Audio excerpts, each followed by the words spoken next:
Shalom, selamat datang dalam program Yesus Sahabatku. Puji Tuhan, Tuhan Yesus tetap menjadi sahabat terbaik bagi kita semua. Amin. Shalom Ibu Dorcas. Shalom. Ya. Haleluya. Semua kekasih Tuhan.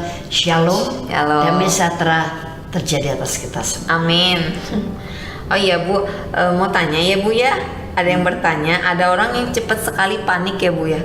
Terkadang tuh sakit sedikit panik, terus kalau ada masalah langsung bingung Bu, panik gitu. Kenapa ya Bu ya? Padahal masalahnya tidak seheboh kepanikannya. Iya, Kadang-kadang simple, atau yang membuat dia bingung atau panik belum tentu kebenarannya juga. Iya. Nah, itu orang hidup di dalam jiwa.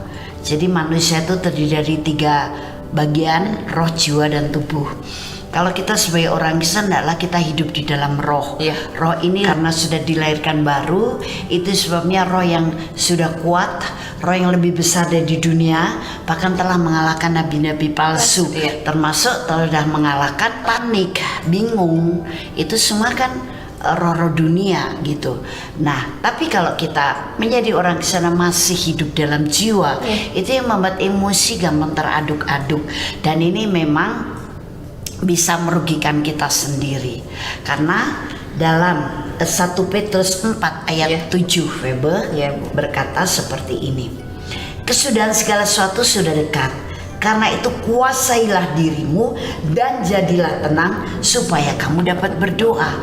Jadi kita memang harus tenang untuk supaya bisa berdoa, entah mendengar, melihat, atau mengalami situasi yang kurang baik, yang kecil, sederhana, atau hanya berita, atau mungkin yang besar. Tapi nomor 1 adalah kuasai diri dulu, supaya apa? Jiwa kita tidak berperang. Kalau jiwa udah berperang ke daging kita akan berperang, waduh, bisa bubar, bisa malah rusak semua. Tapi roh kita yang berperang. Kuasai diri. Kalau tidak bisa, kita bisa berkata, hai Nini, katakan misalkan Nini ya, atau Febe, hai Febe, kuasai dirimu, jadilah tenang jiwaku di dalam nama Tuhan Yesus. Terus berikan waktu untuk kau memang betul-betul cooling down, dibawa kepada situasi tenang. Kemudian segala gejolak dalam jiwamu dan pikiranmu yang tentu kalau seperti itu tuh mulai negatif ya, mulai luruh, dan ketika kamu sudah merasa pikiran lebih bersih, jiwamu lebih stabil, nah disitulah baru kamu berdoa. Harus berdoa. Dan doa dari kondisi seperti itu, doa yang dari iman, ada powernya.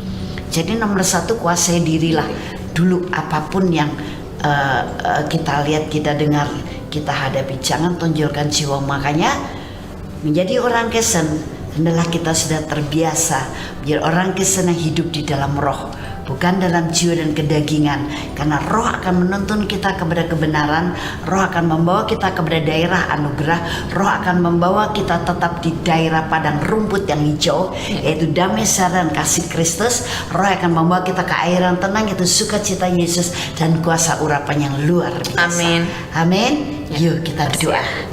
Ya, amin Tuhan. Kami percaya untuk semua kekasih-kekasih Tuhan sekarang, mereka mau berpindah daerah tempat tinggal sehingga kehidupan mereka juga berubah. Amin. Bukan hidup di dalam kondisi jiwa yang mudah teradu-adu oleh emosi yang negatif atau kedagingan kemudian campur tangan mengurusi kehidupan mereka. Tapi sekarang mereka hidup dalam roh, sehingga semuanya menjadi stabil. Amin. Semuanya menjadi dalam kekuatan dan pimpinan Roh Kudus. Amin. Semua dalam hikmat Allah, semua dalam kebenaran, semua masuk dalam rencananya yang luar biasa.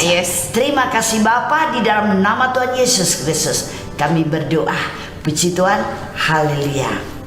Kirimkan masalah Anda atau pertanyaan atau pergumulan apapun ke WhatsApp kami nomor 089563288989. Kami akan bahas dengan firman dan dipimpin Roh Kudus supaya Anda juga mendapat jawaban atau pencerahannya, karena firman itu hidup dan firman itu adalah Allah sendiri.